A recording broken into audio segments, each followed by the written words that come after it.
Hello, hello, hello. Today's training is on confidence.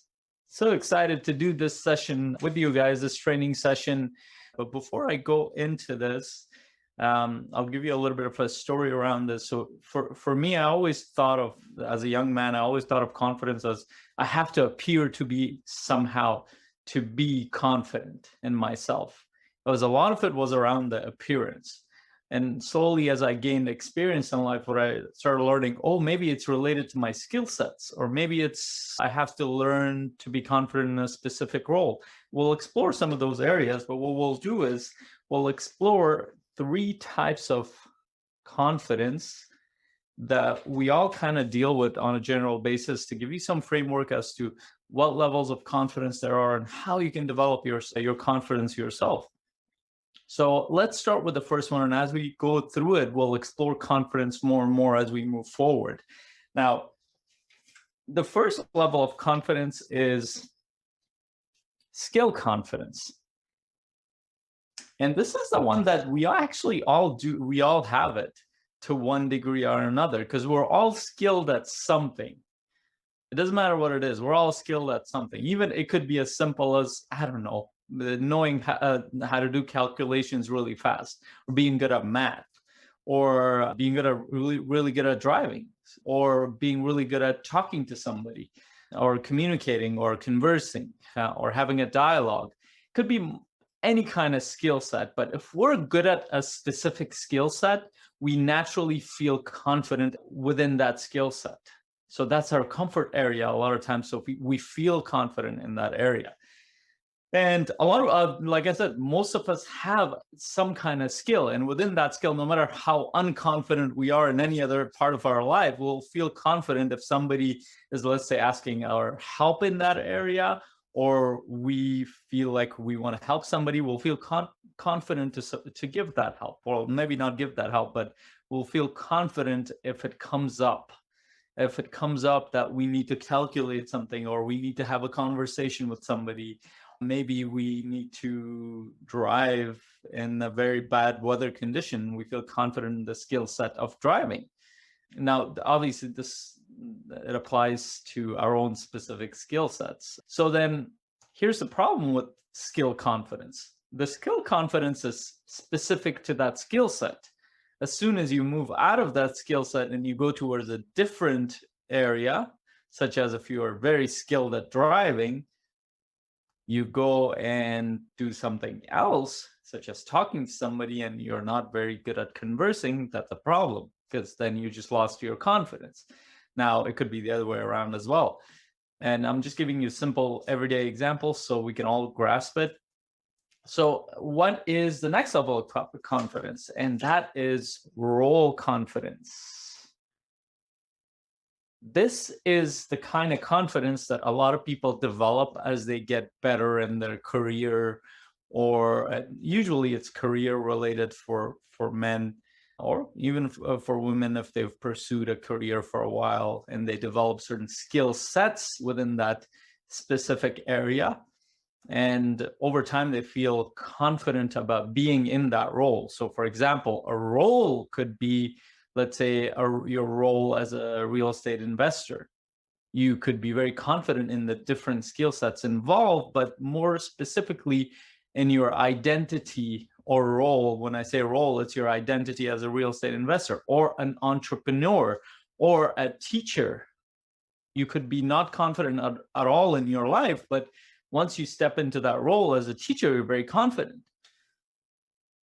But then when I take you and put you in a different situation, you're not very confident. So what's happening? What's happening there is that we're confident in a specific role, and a specific role comes with different skill sets. So a teacher doesn't just involve something like teaching a concept. It actually involves listening. It actually involves breaking down a material, and it's helping people make sense of something, asking questions. So many things are involved in teaching, grading, creating a framework structure for people to grasp concepts. So many things involved in there. Being able to communicate with your students and give them feedback or get feedback from them. So that role requires a lot of things. Now, that could be a personal role. You could be confident in your ability as a parent but you might not be confident in your ability as an entrepreneur. That's a different role, different identity. So as we develop confidence in different skill sets within that role, we develop a confidence in that role. And both of these ones connect to one idea, and this an idea in psychology and high performance, and we call that idea competence confidence loop. The more competence we develop in a specific skill set area or in a specific role, the more competence we develop, the more confidence we develop. And that confidence in turns helps us be open enough to learn more, so it develops more competence and then more confidence. So there's a loop that goes on. While both of these areas are really good and it's very natural, and then you might have experienced this if you've ever started a job fresh, you've just gone into a career or a new job or a new role, you don't feel very confident because you go in there like, I don't know what I'm doing. And then as you learn slowly, as you go through the learning curve, you develop the knowledge, the experience, the skill sets around it, and you feel more confident in a specific skill area or in that whole role or a major part of that role. All right, so now you have your skill confidence and your role confidence. Now, I bet for you to be here in this group, in this community, you probably have certain skill sets that you feel confident in, and you probably have certain roles you feel confident in. And maybe you feel confident in all your roles in your comfort zone in your life. But now what happens if I take you and put you in a completely different role? So let's say you're a very experienced entrepreneur, you are a great dad or mom, but I take you and put you in a situation where I don't know, I put you with a bunch of strangers and you need to figure out something new, or you need to connect with these people. Now, part of it is that you're going to bring naturally some of those skill sets and role expertise with you, but how would you feel in that situation? And that's where a different area of confidence comes in, and that's self-confidence. And this, I believe, is the core of confidence. And I actually tried to find out the actual definition for confidence, and I found out a couple of definitions here, and I'll read it to you. The feeling or belief that one can rely on someone or something firm trust. And I like this definition. Confidence is a state of being clear-headed, either that a hypothesis or prediction is correct or that a chosen course of action is the best or most effective. And at the bottom of that, which I love, is confidence comes from a Latin word fidere, which means to trust. Therefore, having confidence and having trust in oneself. And the reason I repeated this is that people who are really confident in their life, regardless of how much they know or don't know, they have this kind of underlying belief, and then they even verbalize it in some ways. And they will say something like, I'm confident in my ability to figure things out. So if they go, let's say they were in some specific career for a long time, and after 20 years or so, they've had enough of it, and they're about to go into a different one.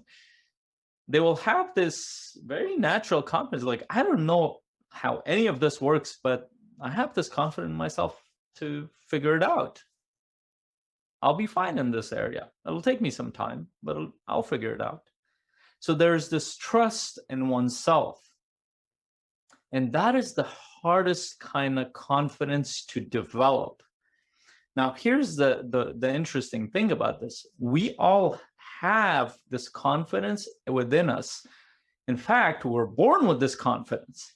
And I'm going to go back to children because they are, as far as I know, our most natural state. If you've ever been around kids, they don't have to know particularly anything because, in fact, they don't know much about anything in this environment as they're born. So as they grow up, by the time they hit 2 or 3 or 4 or 5 years old, they start asking a lot of questions. It doesn't matter what you're doing. They won't hesitate to ask you. They will ask you, it's like, oh, what are you doing there? Oh, what's that? Why do you do that? Can you show me? Can I try it? They're so curious. In fact, they're they don't doubt themselves at all that they're going to go and see what it is. And even if they can't figure it out, they'll be like, oh, how do you do this? Show me. And they will try it in every which way. And it starts with walking. There's like a natural system where if you watch a child walk, they will fall 100 times and they'll get back up and walk. There's no doubt in that moment that they're going to fall and just stay there. They'll get up. They'll even cry sometimes and fall and get hurt.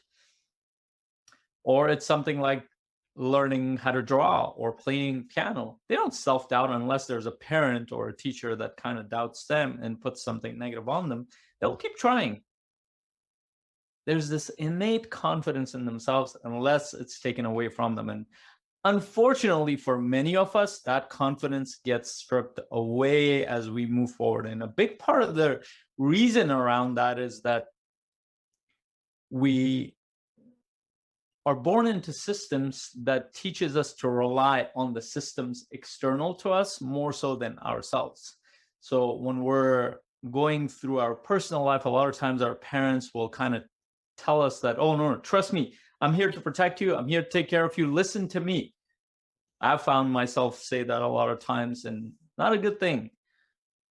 I would rather ideally get my child or children to help them maintain and amplify that trust in themselves, to figure things out, to develop themselves, to persevere, to move forward despite any kind of challenges. Instead of telling them, listen to me, I'd rather get them to listen to their own intuition, their own inner voice, their own internal compass. And the reason I know this is firstly because of my own experience. I've been taught most of my life to listen to all sorts of institutions, from family institutions to government, religious, scientific, educational. And every time I've seen that these institutions fail. The one thing that I haven't seen fail is our internal self. Even if we have disconnected with it, it's still there. Our core self is there. It's still that confident. We just need to connect with it. And I know it sounds that cliche thing that, oh, just know who you are and trust yourself and you'll be fine. A lot of people say that, but how do you develop that? Part of it is that we need to learn to trust ourselves. We need to question every time we rely on others more than ourselves. None of this means that we can't get help or support, but what it means is that, do we doubt ourselves constantly? Do we put ourselves down? Are we hard on ourselves? Those are all signs of not feeling confident in who we are.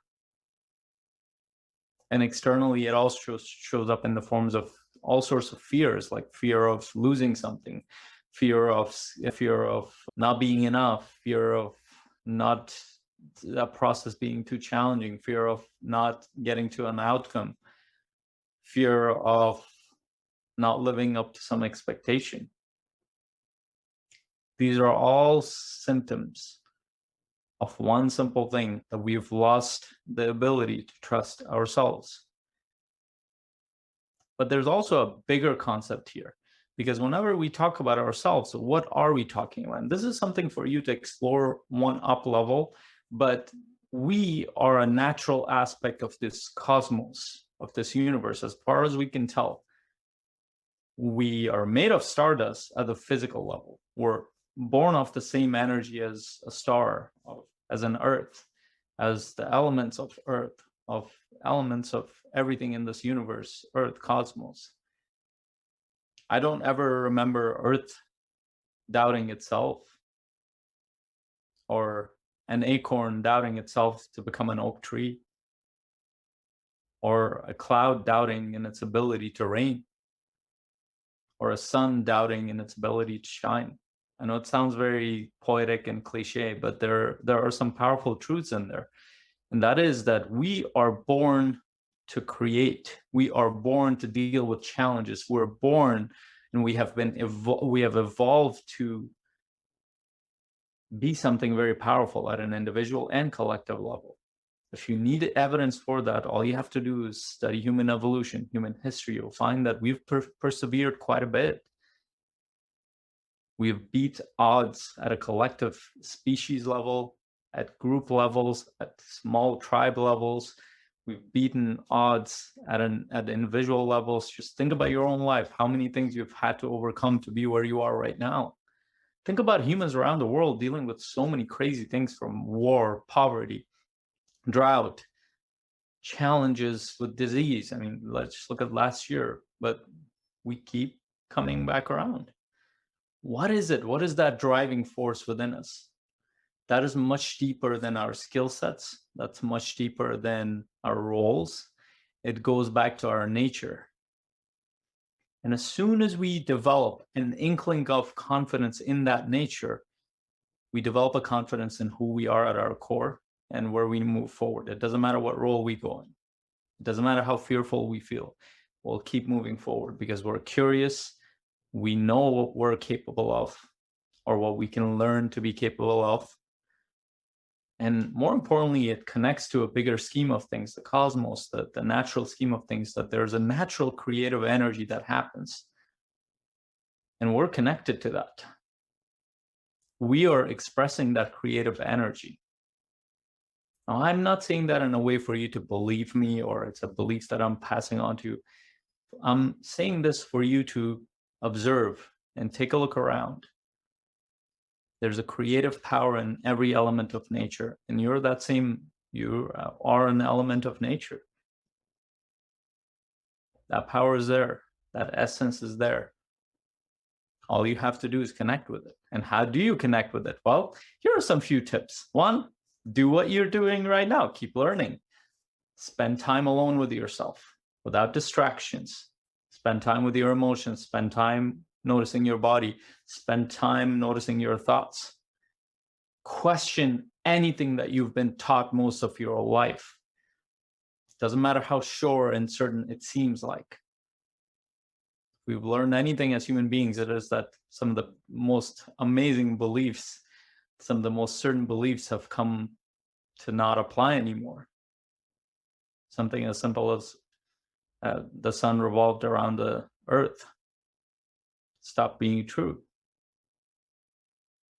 Something as so concrete as the law of gravity. We used to think it was a pulling force, but actually we're learning more and more that there's a better model that Einstein came up, which makes it a pushing force. Something like the sun rises. Actually, no such thing happens. It's just from our own perception. If you go outside, you'll find that the sun is not rising or setting. We're just rotating around it. We're learning all this. So then what else have we taken for granted? I want you to think about that. Where do you fit in this bigger scheme of things? Where is your creative energy in all this? Because if you even remotely believe that you're connected to that same creative power or force that creates the sun, that has shaped the sun, that has shaped all the powerful ecosystems that are on Earth, the solar system, galaxy, universe, cosmos. If you are an aspect of that same creative force, then you have certain natural abilities that you've probably not expressed yet or fully yet. And it goes beyond your skill sets. It goes beyond your role. And I want you to consider those things. And my question to you is, how have you developed confidence in your life, whether it's in relation to your skill sets, your roles, or in who you are? Love to know your perspective on this. Until my next video and training, hope you guys have an incredible day. Bye.